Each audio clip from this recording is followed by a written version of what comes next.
Hey, what's up guys? This is Coy Bowles, the author of the Behind the Little Red Door book series. We're gonna talk about Can You Touch a Color today, the book that I just released, the backstory of that book. So if you haven't checked out the backstory of the first book in this series called Behind the Little Red Door, make sure to check it out. So this is the second book in that series called Can You Touch a Color, and here's the backstory.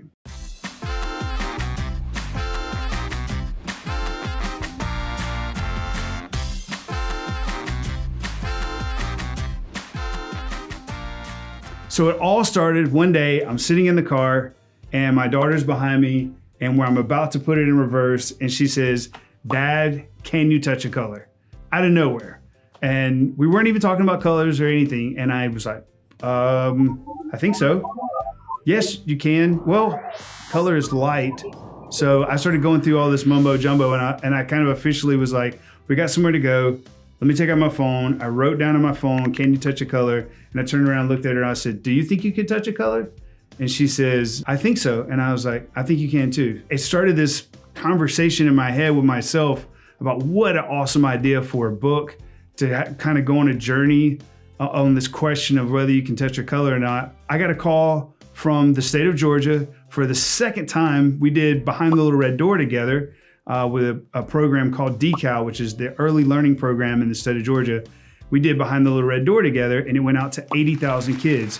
Well, they called again, ring, ring, ring. Hello, this is awesome. So they called again and wanted to do another book together, which was so amazing. I already had this idea of Can You Touch a Color kind of floating around in my head, and I tossed them the idea of like, what do you think if we were to do a kind of a cool book about going on this journey through colors? They were really excited about it. The idea is that the kids go behind the little red door on a journey to see if they can touch a color. And they go to all of these different worlds. They go to pink and purple and blue, and they ride a rainbow slide, which is amazing. I wish I could ride a rainbow slide.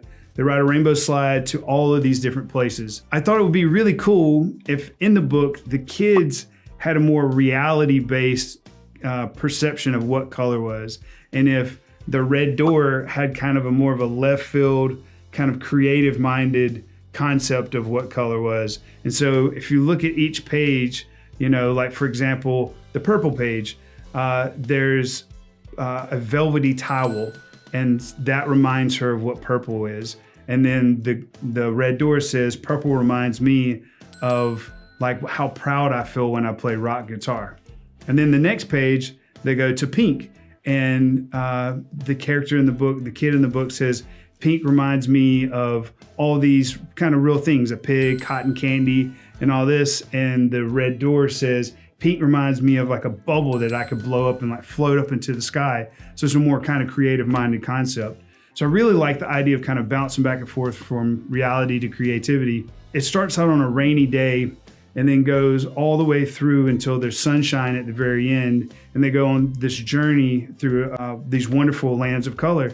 The pandemic started happening when this book was supposed to be released. Right as the book was supposed to be released, basically is when everything kind of started happening. All the kids in the state of Georgia in pre-K just got the book like last week, actually. I'm still riding high off of seeing all these pictures of all these kids.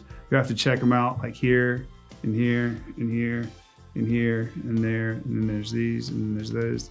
And one of the things that I wanted to do was have it start out on a rainy day, them go on this wonderful ride, but I wanted the book to have kind of a dual function. I wanted the kid or the parent or teacher that's reading the book to be able to just go on a simple journey through colors and help kids learn their colors and have a fun, creative journey. But I also wanted it to be something that opened up a conversation more about the colors that surround us, and making sure to be inclusive in allowing these colors to be, to be aware of them and to allow them to be in your life and to be appreciative of them, because there's color everywhere. There's color in the sky, there's color on the grounds, there's color on your clothes, there's color on your friend's hair, there's color in your eyes, there's color on your skin, there's colors on other people's skin. And so the whole idea is to teach kids at a young age that there's color everywhere, and to be appreciative of all these different colors and how beautiful they all are.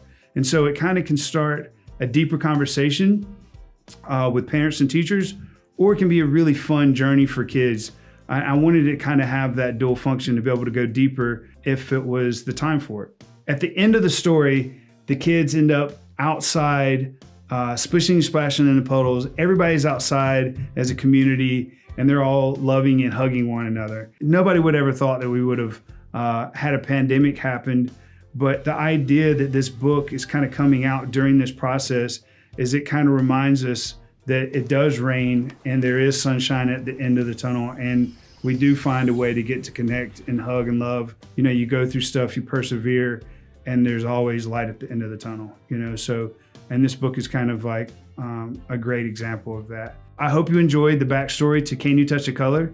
If you want to find more about the books, you can go to coybowles.com.